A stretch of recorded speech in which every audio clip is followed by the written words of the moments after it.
Chairman. My name is Cynthia Formosa and I come from the University of Malta. Today I will be presenting one of our researches entitled Prediction of Wound Healing After Minor Amputations of the Diabetic Foot. First of all, I would say I have nothing to disclose.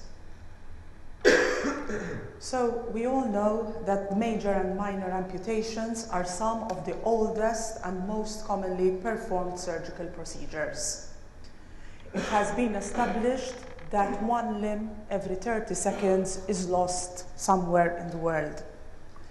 Wound healing after minor amputations allows a patient to regain his independence by maintaining bipedal gait without the need for a prosthetic device. However, we know that the prognosis of the limb is determined mainly by the extent of arterial disease, like one of our previous speakers was telling us this morning. The literature suggests that the most important factor in ensuring successful amputation healing is the correct choice, the level of amputation.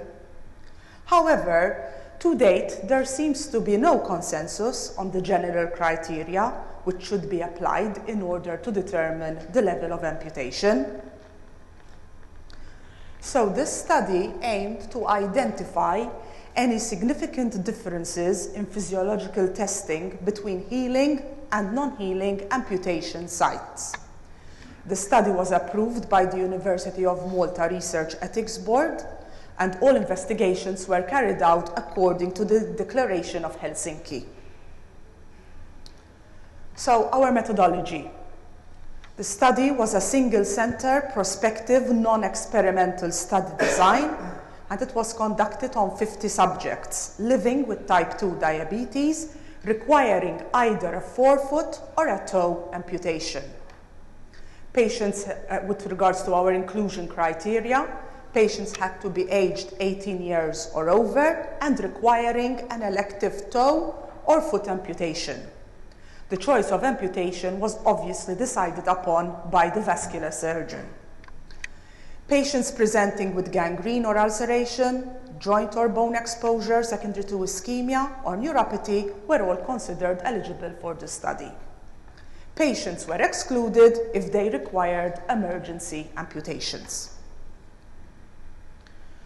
So, what were our methods? We used non-invasive physiological tests. These included pedal pulses, arterial spectral waveforms at the ankle, absolute toe pressures, toe brachial pressure indices, and ankle brachial pressure indices. After 6 weeks, patients were examined again in order to determine whether the site of amputation had healed, was healing, developed complications, or required further amputations. In order to conduct our tests, we use the Huntley Doplex Assist Vascular Package. This is one of the machines which we have in our university. That is why we chose this machine. This is basically the positioning of toe pressures and the ankle brachial pressure indices. And this is how one can see the arterial spectral waveforms on the machine. So, what were our values? How were they interpreted? So, our values were interpreted according to the criteria proposed by the American Heart Association and the American Diabetes Association. Lower extremity disease was defined as an ankle brachial pressure index of less than 0.9 in every foot. An ABPI higher than 1.3 denoted foot calcification. Waveforms were classified as triphasic, biphasic, monophasic continuous, and monophasic discontinuous. Toe pressures above 30 millimeters of mercury predicted wound healing, according to the European Consensus document. So, our results. So, we had 30 males and 30 females, and 30 males and 20 females participating in this study, living with type 2 diabetes. Their mean age was 67 years, and their mean duration of diabetes was 15 years. They had a mean HbA1c of 7.1 in the healed group and 7.7 in the non-healed and complicated group. 44 patients required a toe amputation in either their right and left limb, and 6 patients required a transmetatarsal amputation. 17 patients were diagnosed with a neuropathic ulcer, 7 had an ischemic ulcer, and 26 participants had a neuroischemic ulcer. 3 of these participants had to undergo intraoperative revascularization, so obviously they had to be excluded from the study, and 3 others failed to complete the study, leaving a total of 44 limbs in order for us to analyze. So, as I said, subjects were categorized into 2 groups after 6 weeks of surgery, mainly group 1, who were the healed or is healing group, and group 2, which were the group who were not healing or having complications. Healing was defined as the skin cover was complete with no defects at the site of the skin closure. Healing was defined as skin cover not complete but showed very good healthy granulation tissue. Failure of wound healing would require amputation at a further proximal level, and complications were defined as having infections. And basically these are our results. If you can see, comparison of ABPIs, TBPIs, and toe pressures between groups using the independent sample t-test, we found that there was only a significant difference in TBPIs and toe pressures. With regards to ankle breaker pressure index, there was no difference between the healing and the non-healing group. The chi-square test was used to assess the association between the waveforms and their outcome, and there was a significant higher portion of patients with continuous monophasic waveforms when compared to the group.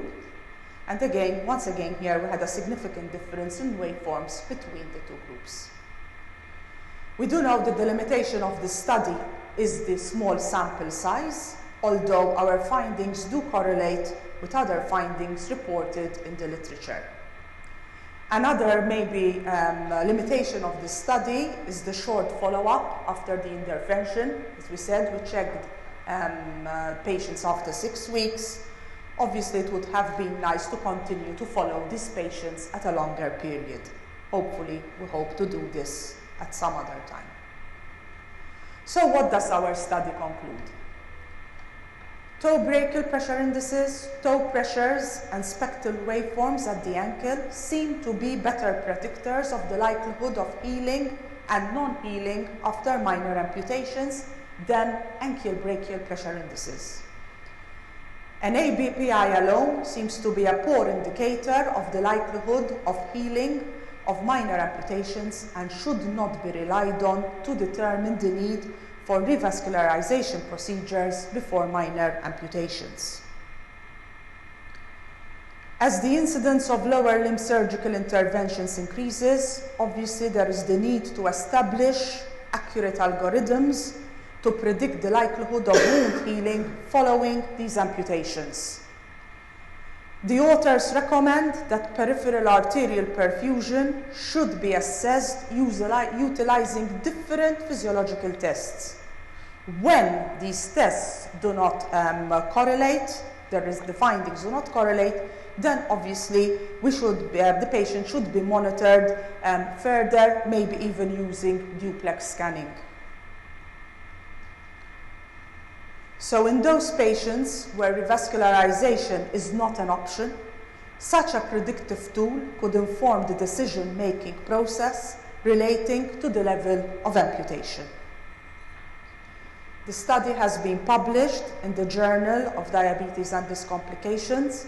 I have some copies here on the table of the full article. If anyone is interested, you can pick up a copy. Obviously, we would like to thank all the participants who participated in the study, and on behalf of my co-authors, I would like to thank the committee for inviting me to present this paper this morning to you delegates. Thank you very much. So thank you very much for your nice presentation. Any questions or comments?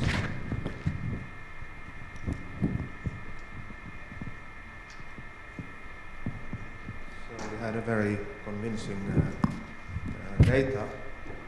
Now I would like to introduce a plug for you.